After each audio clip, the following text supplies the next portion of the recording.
Hello, welcome to Simba and mamma's treasure. तर आज day 5 मध्ये मशरूम मटार, जीरा राईस आणि कलोंजी पराठा होता आम्हाला.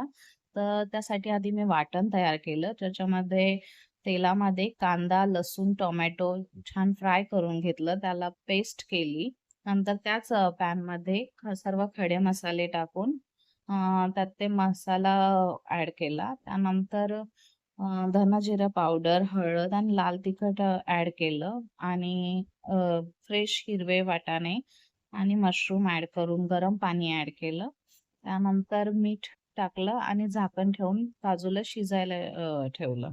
तोपर्यंत मी पीठ मळून घेतलं पराठ्याचं आणि पीठ 15 मिनिटं मुरेपर्यंत जीरा राईस तयार केला आणि त्याला एक शिट्टी दिली मीडियम गॅसवर आणि तोपर्यंत मी याचं प्रिपरेशन केलं पराठ्यासाठी.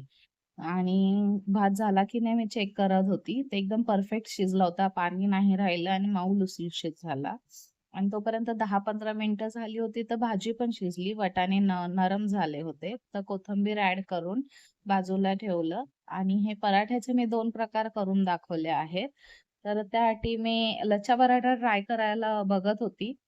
आणि नंतर मग केला तो लेयरचा पराठा केला. त्यापैकी मी लेयरचा पराठा सिंबाला दिला आणि त्याने त्यातला तो अर्धा खाल्ला आणि जास्त त्याला भातासोबत आवडलं. सुकं अजून तो खात नाही. त्याला रस्सा लागतो. आणि मग काही नाही सिंबासाठी प्लेट तयार केली. त्याला ते आवडलं. सोयापेक्षा तर त्याला मशरूम आवडले एवढं तर नक्की आहे. तर ठीक आहे तुम्ही पण ट्राय करा आणि सांगा मला कसं वाटतंय हे. Thank you. Please check description for details in English.